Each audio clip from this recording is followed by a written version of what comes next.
Good morning, everyone, once again. So, today we'll start with our new class and we will move to chapter number 5. Chapter 5 is all about working on basic photo corrections. And this chapter will be divided into two parts, part 1 and part 2, but it's a quite long chapter. So, we will go through this chapter today. And from here, we will see what do we have.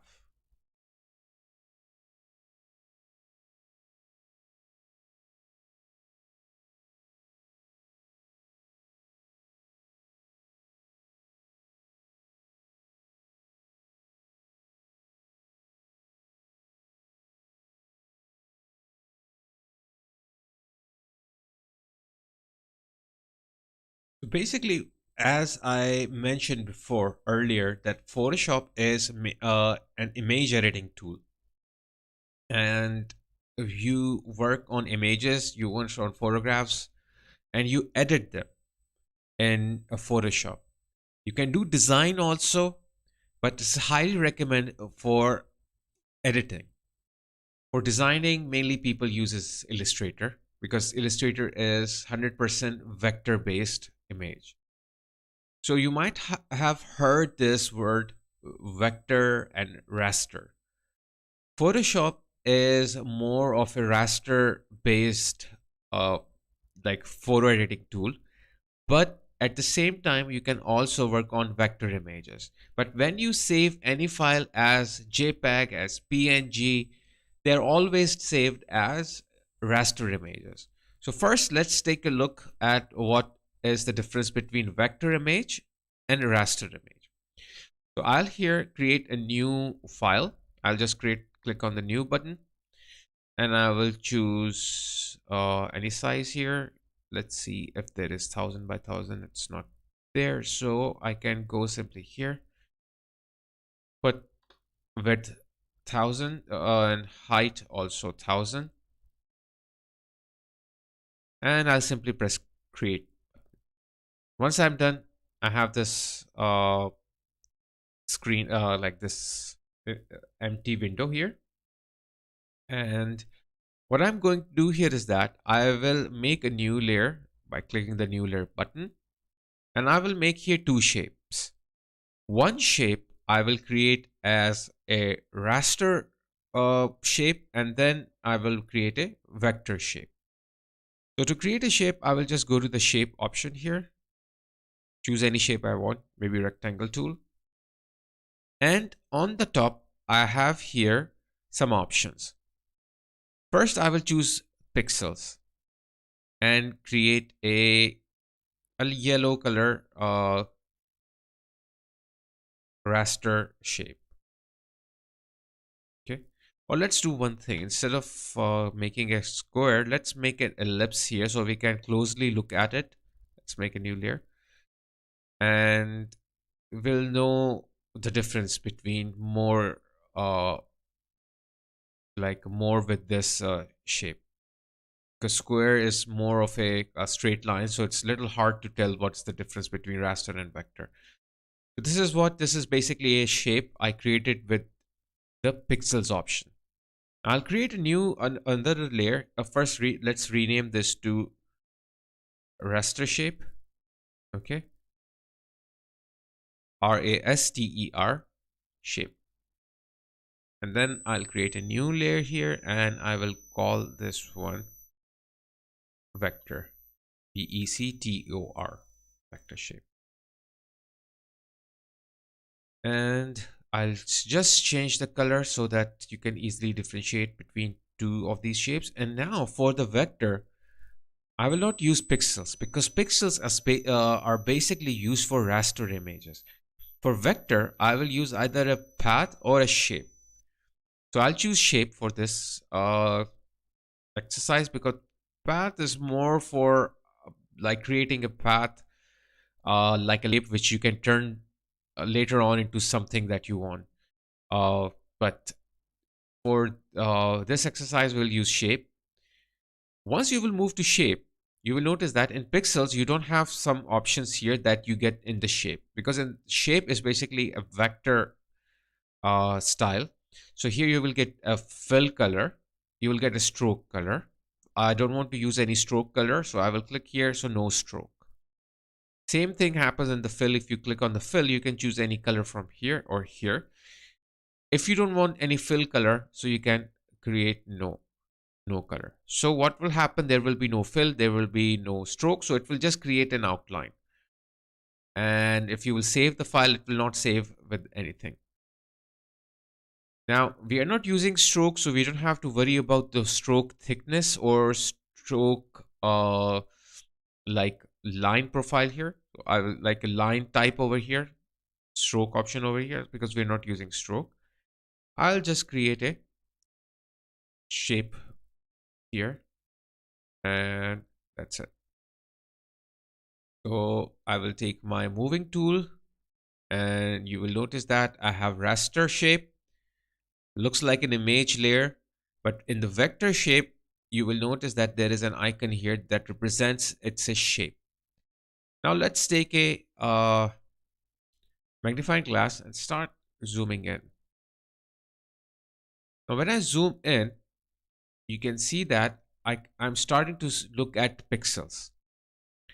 Now the raster image is basically made through pixels, and you can see there are a lot of pixels showing in the uh, in the raster file. Let's do one thing here.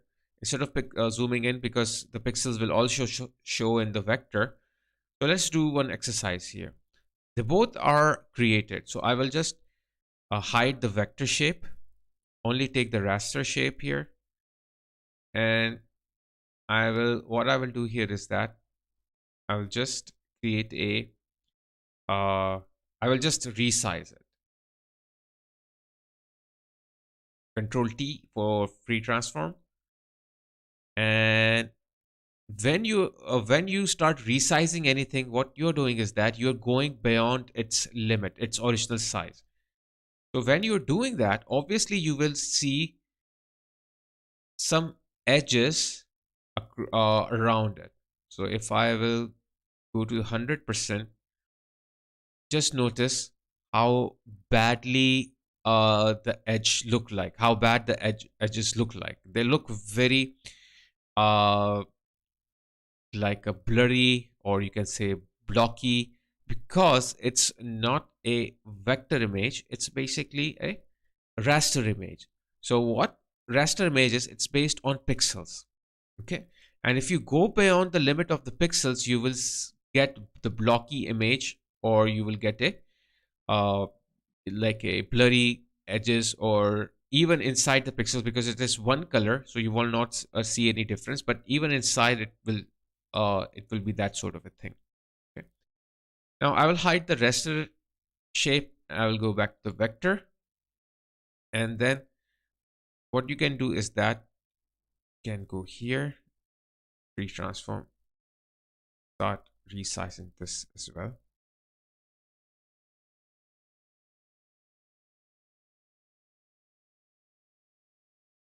Now once I have done, just notice how sharp this like the edge are.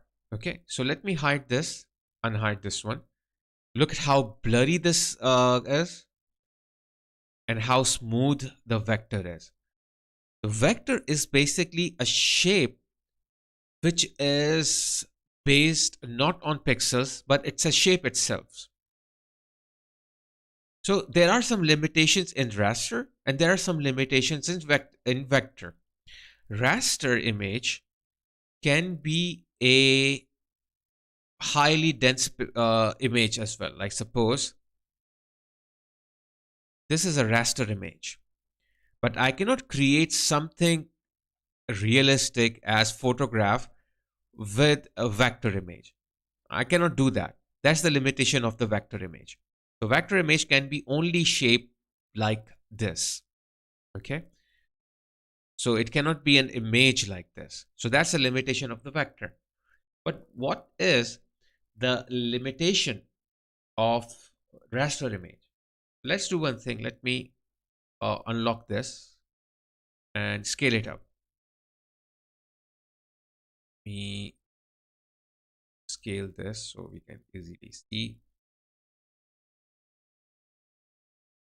Now I scaled it up. Now can you see how the quality is now? It's very blurry, it's very blocky. The reason is that because I'm going beyond its uh, regular pixels density. And that's why it's becoming blocky, because I'm trying to change its size. I'm increasing its size, and it's not the regular size. It's the size beyond its limitation. So that's why if you will see it is blurry, it is blocky. So that's one limitation of a raster image. So a raster image cannot be increased beyond its limit, whereas vector image can be, because it's not based on pixels. But the limitation of vector image is that as it's not based on pixels, you cannot make a realistic image such as this. Vector image can be a vector form. Okay, a vector form means, let me close this. This can be a vector image. Okay, so vector image will look like this, but vector image cannot be look like this, because this is a raster image. So raster and vector, they are two different set of things. So you have limitations, and you have their own pros and cons. So mainly what you do after you are done working on artwork in Photoshop, you just go in the file, you just save it as a Photoshop, sorry, like a JPEG file, or you save it as a PNG file. So when you save it as a PNG or GIF file or JPEG file, so automatically the file becomes from raster to vector. Oh, sorry, from vector to raster, and your final result will be a raster image. So that means if you will, in case in future you want to increase the size, you will always get a blocky, a blurry image. So you have a restriction that you cannot change the size of it. You cannot increase the size of it. You can decrease it, but you cannot increase it, because if you increase the size, the quality of the image will go down, and it will start looking blocky. It will start looking more blurry. So we try our best to keep it as original as we can. But vector, you cannot increase the size. Sometimes what happens, you don't want to save the vector image as a sort of like a JPEG or PNG in order to preserve its quality. So what you can do, let me make few shapes here with the vector so it won't get messed up. Okay.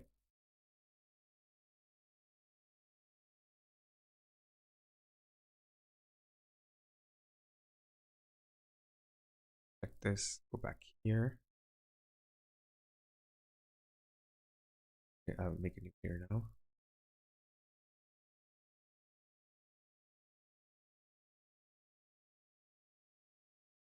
So now they both are shapes. You can see that they both are shape, except for the background. But background itself is a raster background, but it's a single color, so it won't do any harm. If you want to save a vector image, you can go to File, Save As. Instead of saving it as PNG, because PNG will convert into this vector into raster. JPEG will do the same thing. GIF will do the same thing. So to avoid doing that, there are some other options here. For example, you have EPS, okay, and apart from that, you also have PDF, okay. So these two files, PDF or EPS, you can say, like save them as a vector file, and when it is saved it as a vector file, so it can be zoomed in and zoomed out without losing a quality, but you have to make sure you're saving it as in a final vector form. Sometimes it's not a final vector form, it will be converted into raster, and you will get that uh, like a blocky or blurry image if you zoom in. like zooming to the image. So uh, my final verdict is that don't use Photoshop if you're working on vector. If you really want to work on vector images, use Illustrator, because Illustrator is solely used for vector images, for vector artwork. So photo editing, for anything that is raster, use Photoshop.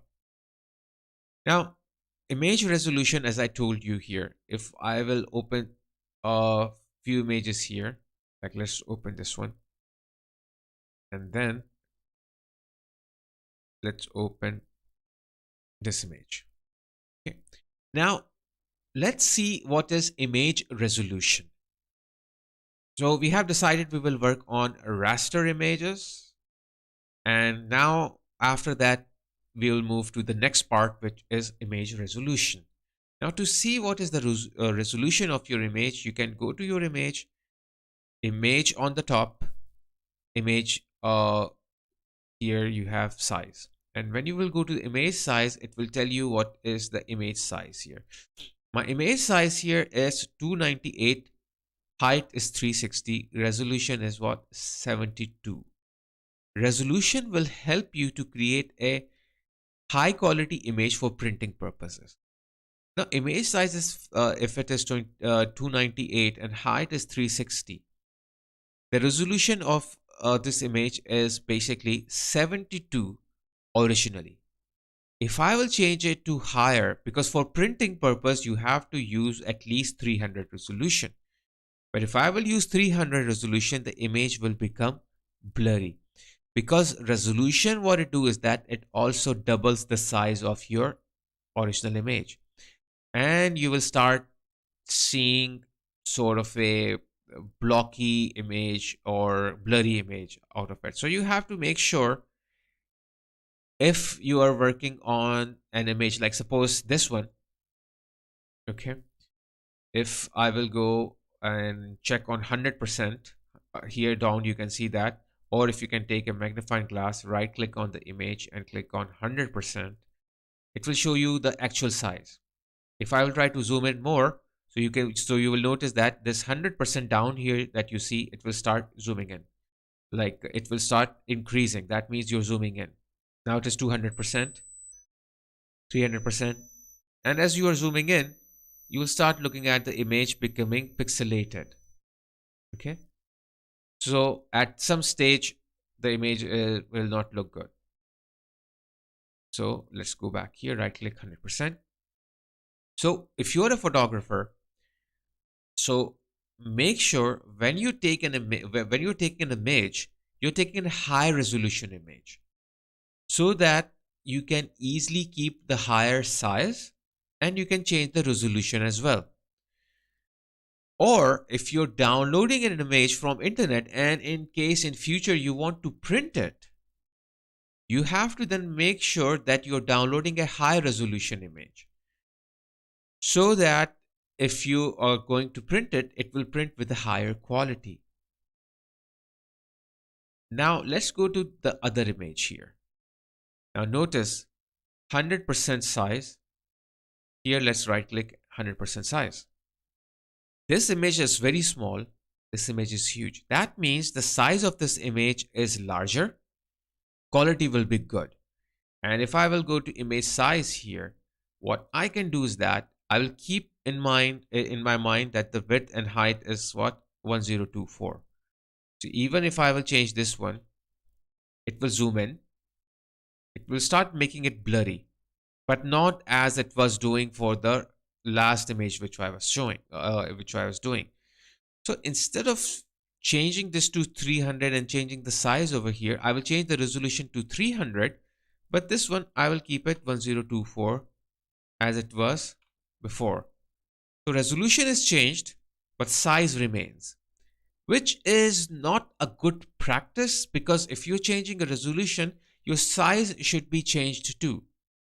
So when you're downloading an image from internet for printing purposes, make sure you are buying an image that have resolution of 300 originally. Otherwise, what will happen is that if you will download a very huge file and then convert that into a 300, what will happen? The resolution, the image pixels will blown up, and then you will have a very low like resolution image. So doing this, what I'm doing is that I'm kind of faking up my resolution, because a resolution always changes the size of your image.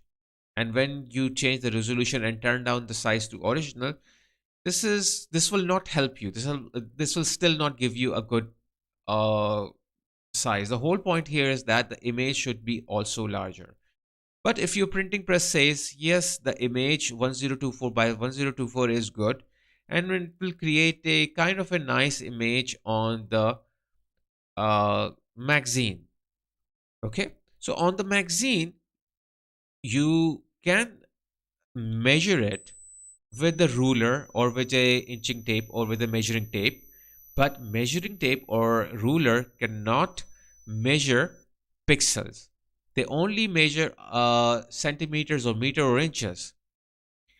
So in order to know how this image size will look, you can go in the units, change it to centimeters. So this image is uh, almost 8.67 centimeters by 8.6 centimeters. And if you will take your ruler and you will make 8.6 centimeters by 8.6 centimeters box on your paper, so whatever result you will get, that will be the actual size this image can be finally printed out. So you have to check when you have to change these units in order to get the real size that will be on your magazine or on the poster or something else. I hope this is more clear about it. Okay. Now I will just cancel this one. I hope the image resolution is now clear with you. So whenever you are printing, make sure resolution is the key. And when you're changing the resolution, you have to make sure your size is also changing.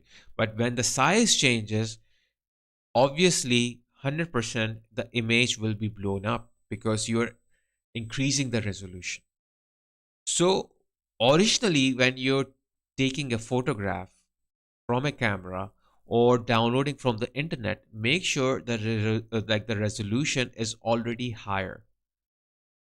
In that case, nothing will be compromised. Your quality will remain fine. Okay. And other than that, what you can do is that if this is the case, if you can change the resolution and bring back the size to what it was before, you have to make sure the size that you want on the printer, you have to change it to centimeters.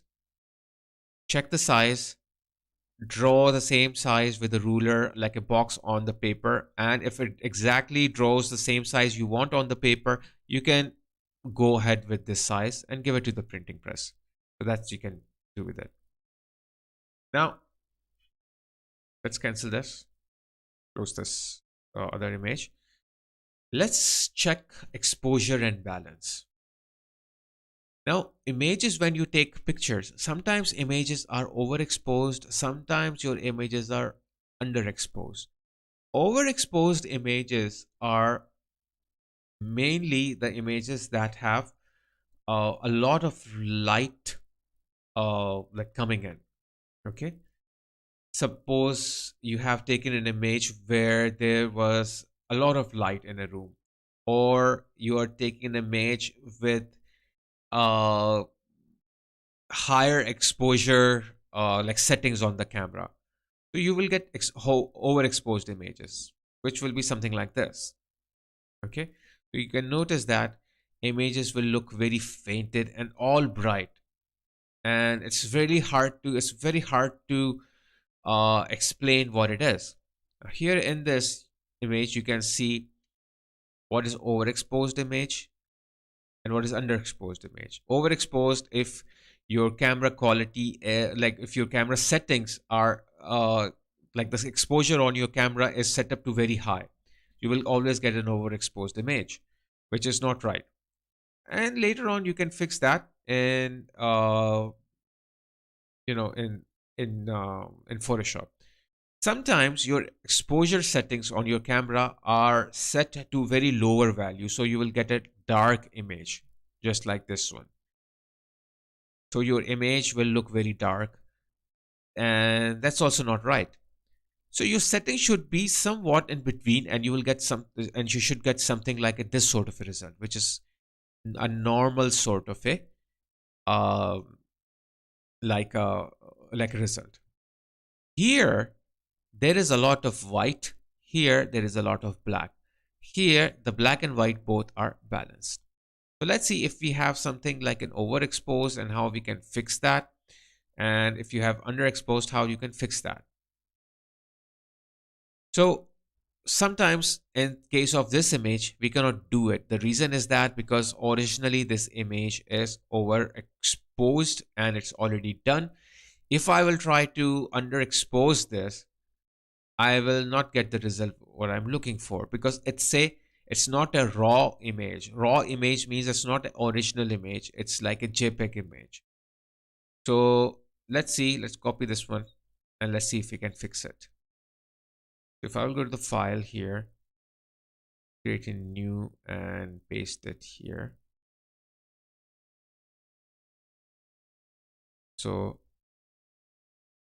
I will go to image adjustment, and in image and adjustment, there is an option here called exposure. So once you will go on exposure, you will get this option here.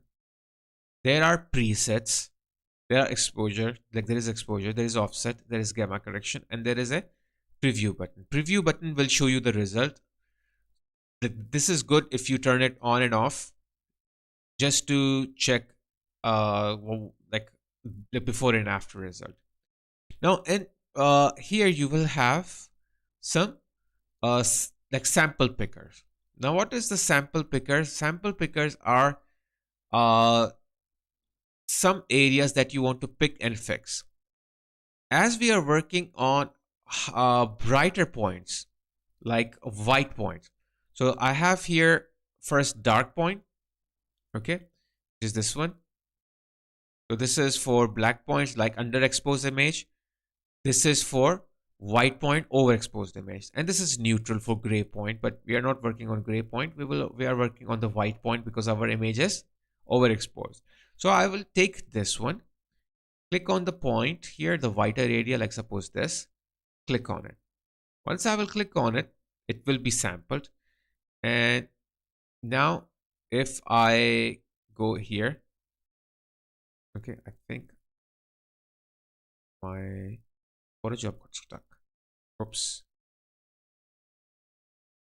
Let's open it back.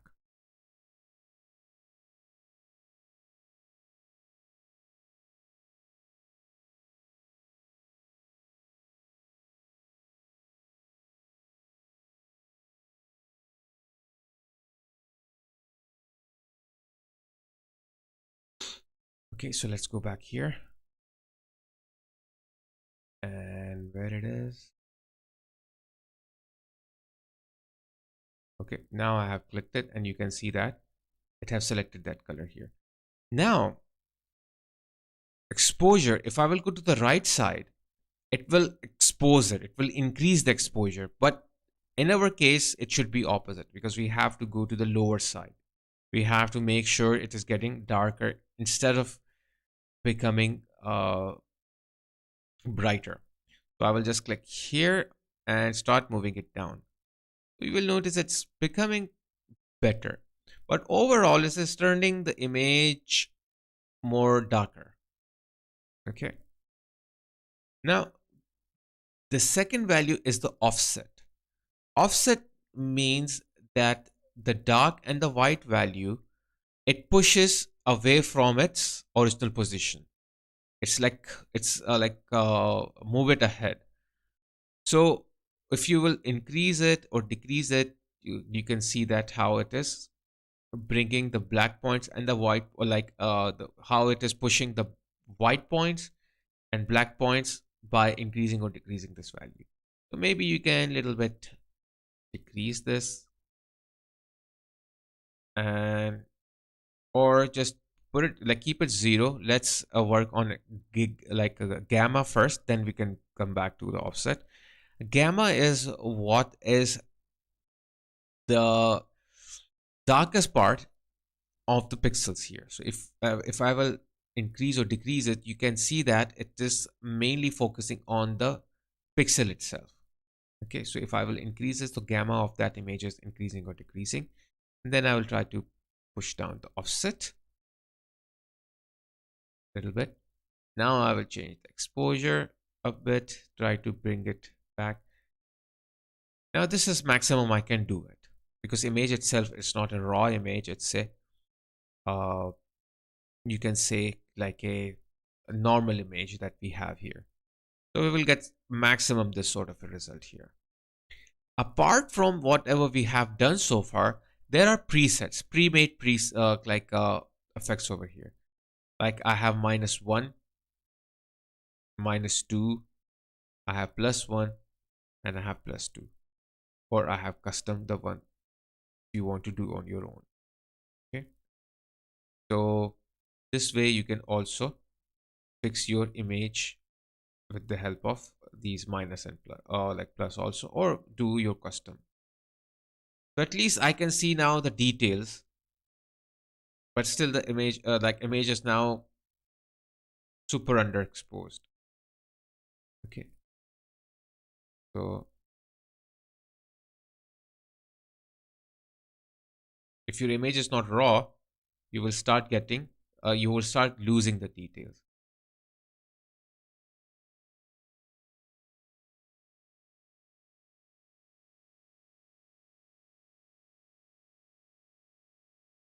So this is the best we can do right now. Now, before and after. Before, I wasn't able to see her face, how she looks like.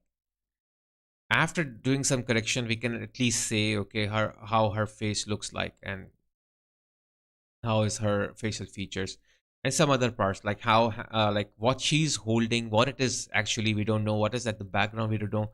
But after doing some correction, we can at least see the details of this tree pole or wood pole. You can see that, or we can see concrete in the background now. Before we didn't even know that is it a concrete in the background or what it is. So that's how you can do that.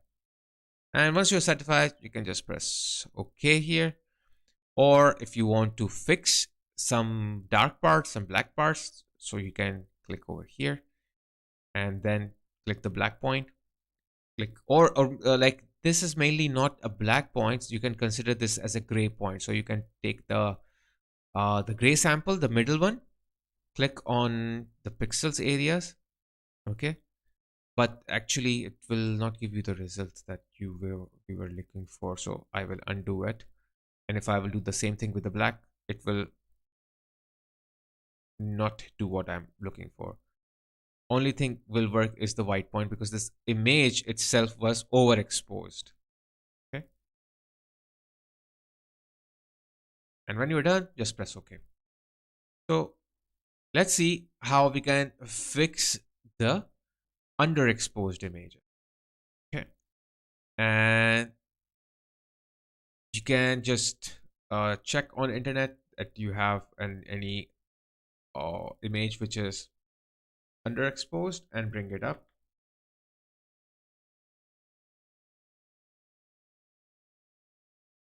I have some images here that are underexposed.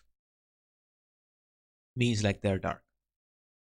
So suppose in this case I have this picture kind of underexposed. If I will copy this one, okay, or I think this is more better example. See this. But again, these are not raw images. These are like a JPEGs or PNGs. So you might not get the result that you're looking for, but let's see how it goes. Now I have this image. I will do the opposite. I will go to the adjustment. I will go to the exposure here. Now this time I will not use the white sample point. Okay, like sample in image to set the white point. I will take the sample of the image to set up to the black point. That's this one, and click on the black area, which is this. Once I will do that, you can notice that it is moved to the black point here. Now I will instead of decreasing the exposure, I will start increasing the exposure. But I have to make sure I'm not increasing it a lot. Otherwise, the image at some point like here will get overexposed. Now, keep it a little bit lower. And then I can play with the offset. And then play with the gamma correction here.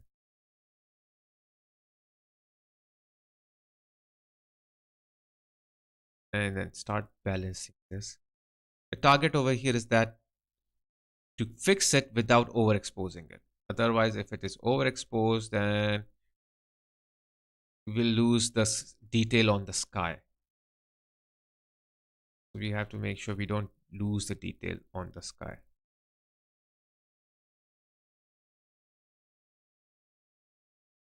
So this is the maximum we can do. Maybe it could be more better, but right now at this stage, this is what I'm looking at. Fix it. Oops.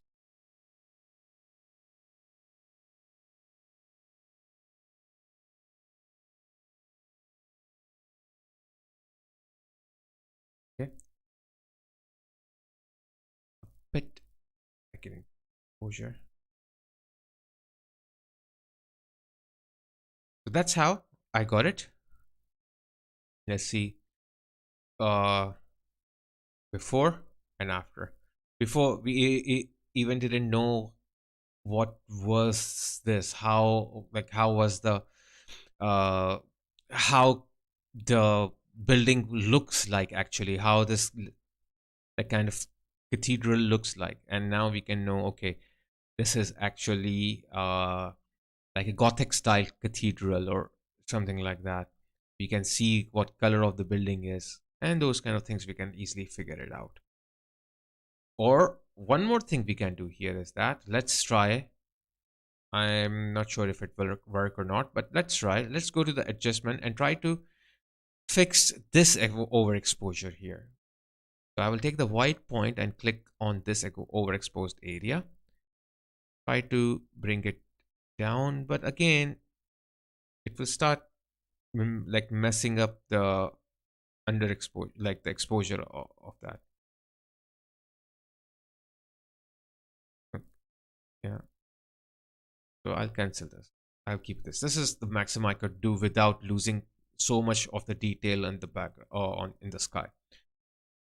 So that's how you play with exposure, and this is the main purpose of playing with exposure, to fix the exposure of an image when your image is uh, highly exposed or underexposed. Other thing we have here in the image is balance. How to balance your image with some sort of a uh, like that kind of coloring. So there is a color balance here. Now the color balance, if I will go to the color balance here, okay, I can simply change the colors of it. I will have different sort of colors like balancing here, and different tones over here. Now let's see what are the tones. First, let's see the shadow. Any part that is dark side, like dark part of your image, is the shadow. The shad like this part, the edge between her skin and her dress, is basically like creating a shadow. Darker areas over her eye, okay, on her hair, when her where her hand and her this wooden pole is meeting, so there is a shadow here. Now on purpose, what I will do, I will just make the shadow a little bit off color. I will make it completely red so that you can understand where is the shadow. Okay. Now, if you will see, everything is becoming reddish. The reason is that because it was an overexposed image, and we fixed that. So that's why we are getting it something like this. Let's uncheck the preserve luminosity. Luminosity is basically to keep the light like same as it is in the image. So instead of doing that, I can increase this. So wherever there is a dark part, you can see is becoming reddish. Okay. Now if I will go to this image and try to do the same thing here, choose the shadows, and there is a lot, like there are a lot of shadows in the image. So if I will change it, just notice the part that is dark, the shadow part is becoming so red, and it is not affecting at all the sky itself. Sky is as it is. There is nothing changing in the sky because there is no shadow on the sky. It's the brightest part. So it's only affecting the darker part. Well, I hope now you have understood about the shadows. Okay, let's cancel this. Go back here. Now let's do color balance, and let's see the other tone that we have. The other tone we have is the highlight. Highlight is the opposite of shadows. Anything that is bright point or white point in your image is the highlight. So there is a lot of highlights here. Like you can see some highlights here, highlight here. If I will convert it into blue, so you can see the darker parts are remained as it is, intact, not changing, but the brighter parts are becoming bluish. Okay. Same thing if we try on this image and start changing it. Like suppose we have the brighter part over here in the sky. If I will try to change it and move the balance here to the green, towards the green. Okay, oops, highlights. Let's do it again.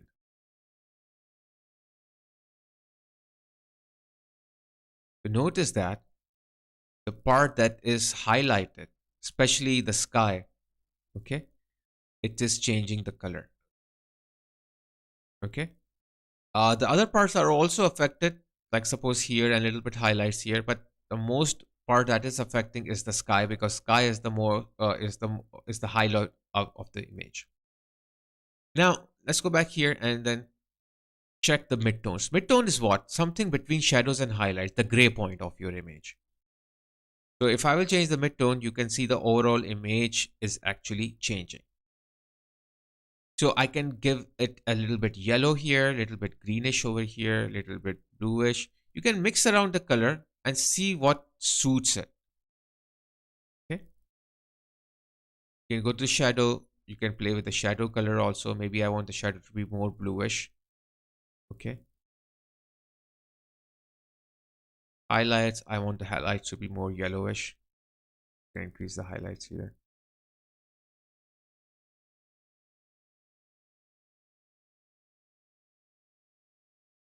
So when you are satisfied, you can press OK, and it's done. It's basically like the Instagram filters. You're creating your own filter here. But there is a theory behind here. What's that theory? How what kind of color should be the midtones? What kind of color should be midtones? Now let's talk about the midtone and the shadows, because though these both work very nice together. Let me go back here to my colors, and this burger icon, when you will see here, you can change the burger icon from hue cube to color wheel. And when you do that, you can see opposite colors also. Let's go back here in the adjustment, and then blue gets back to the color balance. Now, if I want the image to be, the midtones to be more yellowish, I will obviously move to the yellow side and the red side. So it will become a little bit orangish as well. Okay, that's the midtone. Now I want to do the shadow. So when I'm doing the shadow, so I will make sure, you should make sure that if your midtone is yellow or orangish, the shadow should be the opposite color of it. So you will go back to your color wheel and see what is the opposite color of this yellow tone. So your yellow tone is here, and your opposite color of this yellow tone is bluish. So keeping the color wheel theory in your mind, always keep your mid-tone color and your uh, shadow color contrasted. So if your mid-tone is yellowish, so your shadow should be bluish. That's how the image will look nice and natural style, and it will look like very attractive. So if I will go to the my color here, I will start pulling the shadow to the bluish side. Automatically you can see I'm getting a very nice result. Now as far as highlight is confirmed is concerned, keep it closer to the mid tone. Okay, slightly yellow, but not too much, slightly or reddish. Okay, but shadow and mid tone, always make sure you are doing for the, or like as an opposite side, and then you will get a good result. So you can see how image was in the beginning. When we opened it up, it was like this, and when we did the photo correction, see how it looks like now. So there is a huge difference. Okay, so this is how you can do the photo correction based on exposure and based on balance. So I hope the exposure, balance, and tonal values is clear with you. So you have three tonal values: shadows, the dark part of your images, the black points of your images, and then highlights, which is the white points of your images, your bright part of your images. Then you have the middle value, which is basically your midtones, which is like a gray point of your image. Now let's go to this image and let's start doing the balancing here, keeping in mind our color wheel. Now I will go to the midtone, and instead of making it yellow, let's do some opposite stuff like here. Let's put it green in the midtone. Okay. Now I will go to the shadows. So what should I choose for shadows? Green is here. The shadow should be more towards the magenta side. So I will go to the shadows here and pull the magenta here. Now automatically you will see that image looks more natural and sort of like that. So I will go to highlights, a bit green towards, I will move it. Not too much, but a little bit. Yes, I can also add some kind of a cyan to it, but mainly my focus will be on green. So it will look nice and natural. So keep in mind in your formula, this is called a contrast color formula. Whatever color you are choosing, okay, like suppose green or yellow or blue or magenta for your mid-tone, the shadow should be opposite of it. Okay, and that's how it's like your color theory over here works. And these are the different sort of like mid-tones, like tonal values. Now let's see some image adjustment options here. If I will go in the image, I have here image adjustment, and so far what we have learned here is the exposure. We have also worked on uh, some other parts, but I think exposure is the one that we have used it more, and then we have used the color balance. Okay. Now let's take a look at some other parts. Let's go to this image first and go to adjustment.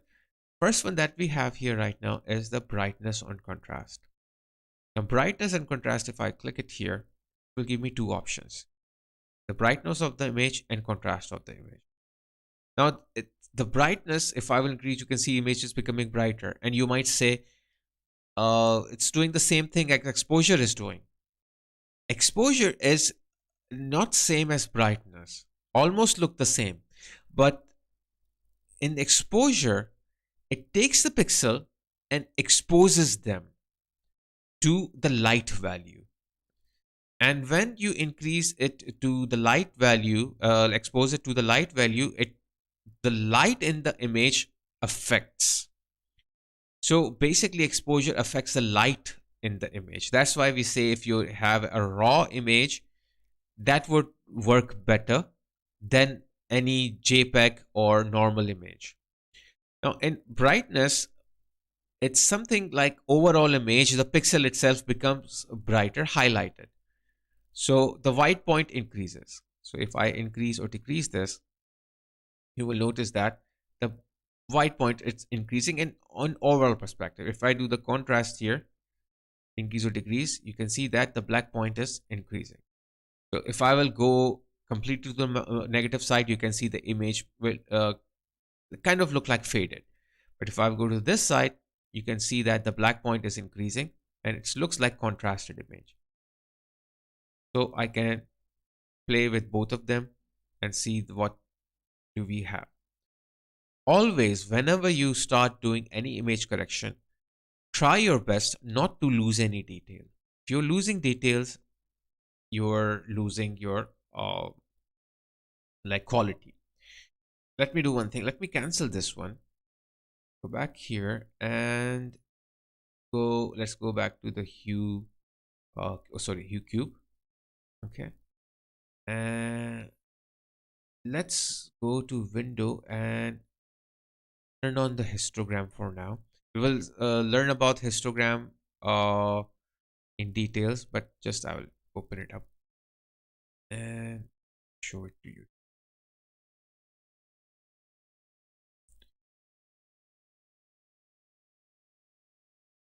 Let's detach it.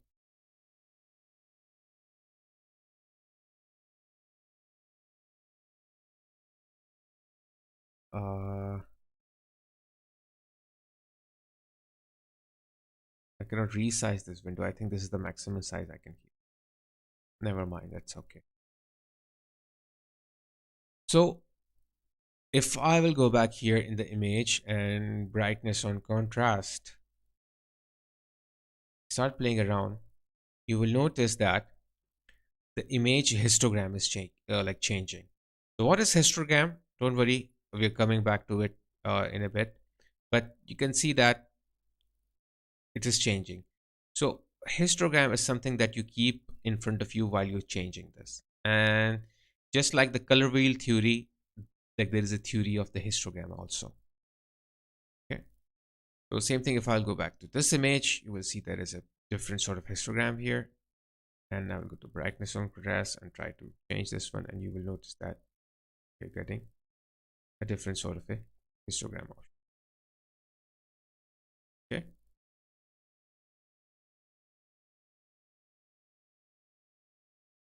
Now in brightness on contrast, you have here auto mode. So if you click on the auto mode, whatever Photoshop thinks is best for the image, it will give the same. It will give that value. So, for example, if I go here and then go to the brightness on contrast here, and then if I click on auto, automatically it will try to fit whatever is best for it. Now, if I will move to the image, you will see that it is giving me a sample point picker for some reason. What is the reason? I can click on any sample point, and after that, I can come back here and start changing that. So whatever I had picked, for example, I will pick this purple part. Notice it is selected. So it will keep that purple as a sample, and accordingly it will change the other parts like based on that purple sample that I have selected. Maybe if I select this blue, take this blue, and if I increase or decrease this, you can see that it is taking the samples from the blue and trying to matching it at somehow also. Now there is another button here called use legacy. Basically, yes, legacy is the old style of changing it. It keeps pixel a little bit faded. Sometimes the result in the legacy is better than the original one, like without legacy. Okay, so you can see that I am getting better result in legacy mode instead of the older mode. So without or like the before brightness contrast, after the brightness contrast. Okay, a bit contrast I can use down. Now image looks much more better. Okay, so what we are doing, we are correcting the images over here. Now this is basically your brightness contrast. Then we have here others, but before going to the levels or other places, especially let's go to the levels. Once I will go to the level, just see how the levels look like. And if I'll go to the histogram here, the one that I opened, notice how the histogram looks. They both are same. So what are these? The histogram is basically a graph of your color. This side is your black point. This side is your white point, and in the middle is the gray value. This is the shadow, this is the highlight, and this is the midtone. So just like color wheel theory, what was the color wheel theory? If you're using like a color of something like a, for example, let's go back here and change this to color wheel. Suppose if I'm working on why it's not working.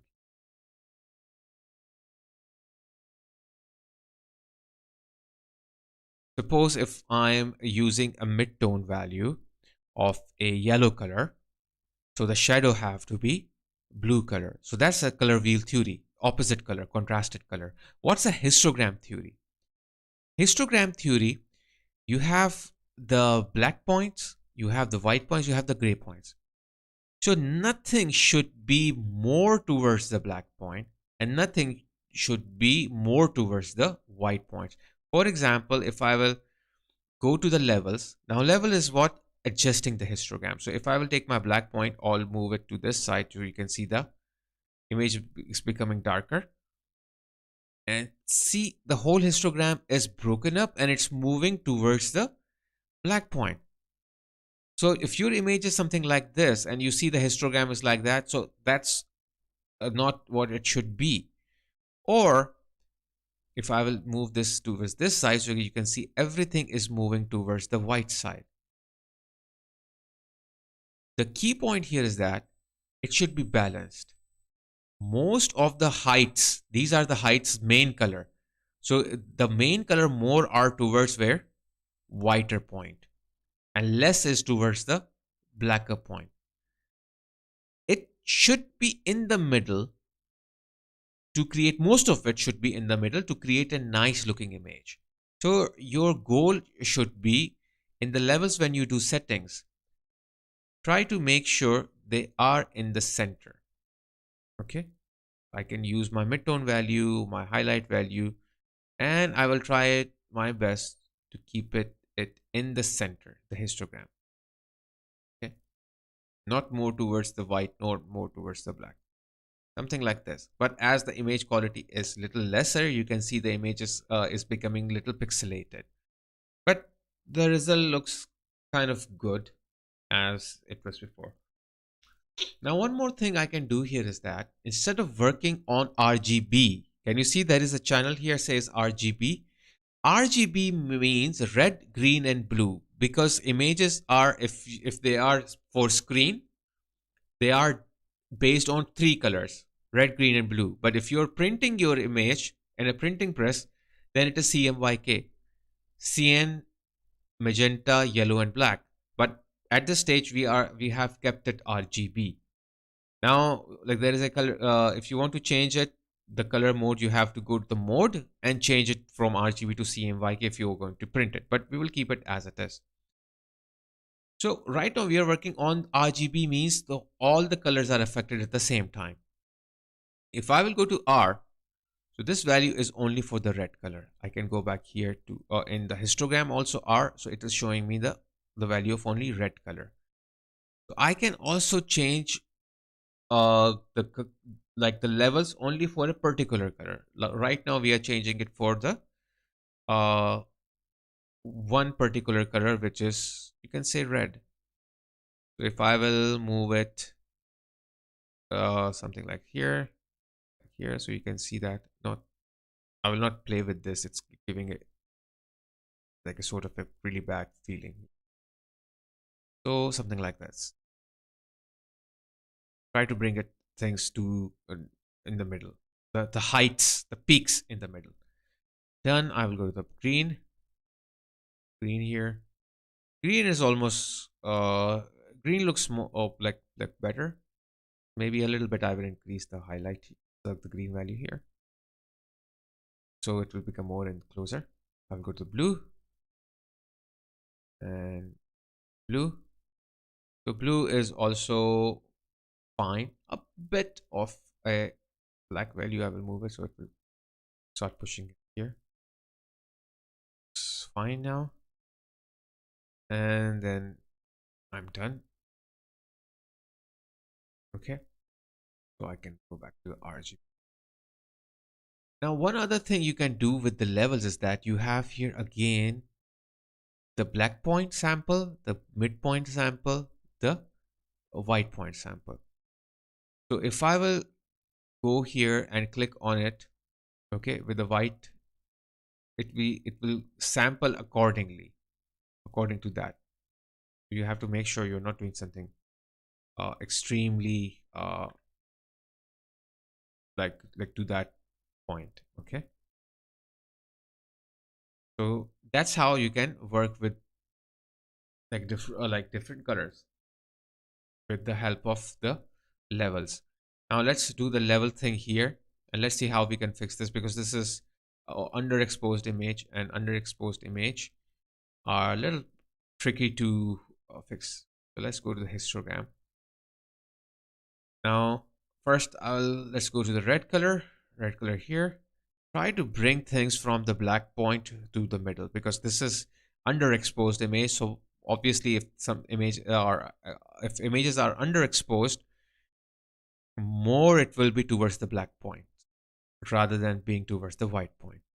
So I will try to push this the black area and make sure it is moving in the middle as much you can. Okay, don't worry, it will be fixed later on. Now I will go to the green color. I'll do the same thing with the green. Okay, trying to pull things in the middle. Now I will go to the blue. Same thing.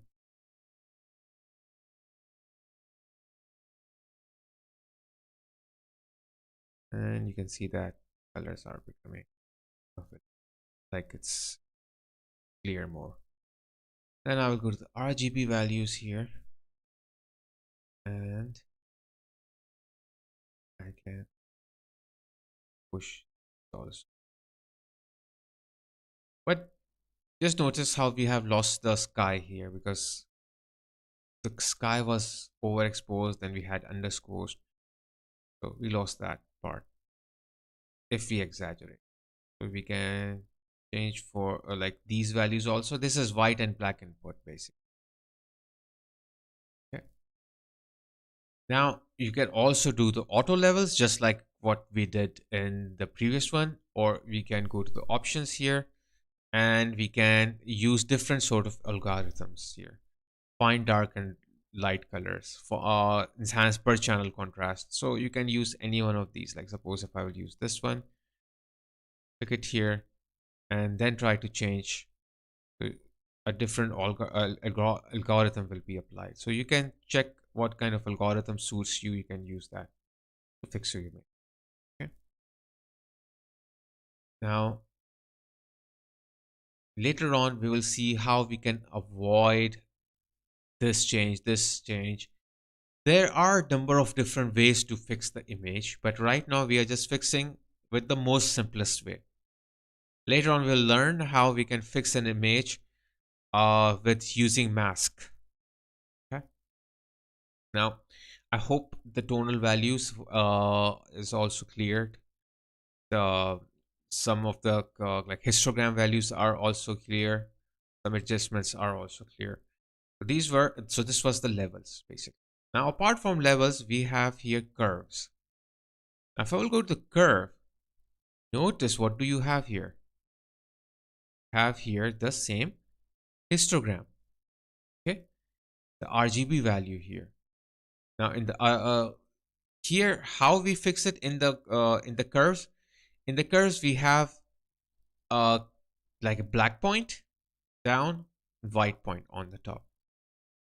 So I can click on any point in the black area or in the white area or in the middle area and pull it down or up, left or right. So if I will move this, click on it, it will create a point here.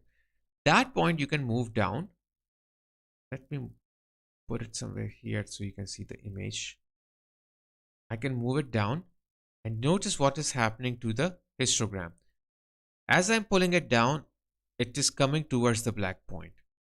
And if I will move it up, you will see it is going away from the black point. Same thing, I can go to the like white point, click it here. So I can move it down. So it will move to the black point and move it up. So it will go away from the black point. So my main goal is to bring everything in the middle. I can move it a little bit more. Then midtone value. I can go to the midtone value. I can move it up or down. Main goal is to bring everything closer. Now, the best thing, the formula over here is that if you're creating a curve, it should look like a curve. But here, it looks like, it is broken curve. Like it's not smooth. Your idea, your main goal should be to create something smoother. So I will try to make it as smoother I can.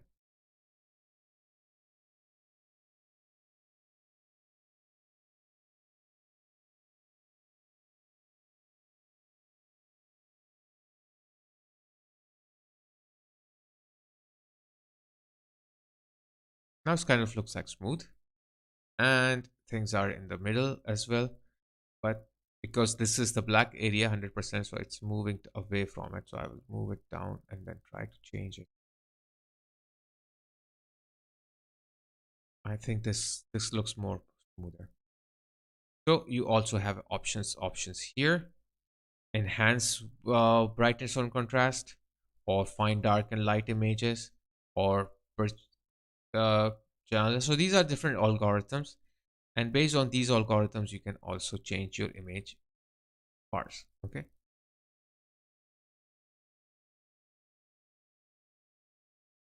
But your result will be not same as it. Okay. And there is also auto option there if you want to do automatically. Like if you will go to curves, you will see here there is auto. Click on auto and it will try to adjust. But auto, I don't prefer because it's not 100% same as we are looking for. Okay. And choose whatever values you have. Usually we keep enhanced brightness and contrast because that's the most simplest one. Okay. Should be something like this.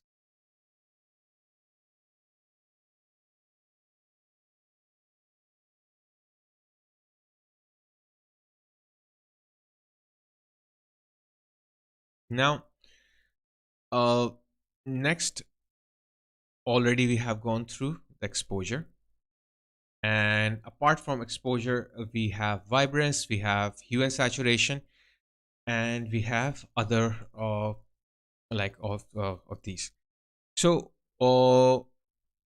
next class we will move to some other options here, like vibrance, hue, saturation, color balances, and we'll see what they are used for and what are like what is the use of these images, and we will work on a different image. Now I hope you have understood how you can fix any overexposed or underexposed image. It's all about the black and white points and the balancing of the black and white points. The other thing is that you have to keep in mind that you should preserve the detail instead of losing the detail. Wherever you see you're losing the details, you're losing the quality of your image. Okay. So I hope everything is clear. If you have any question, please let me know.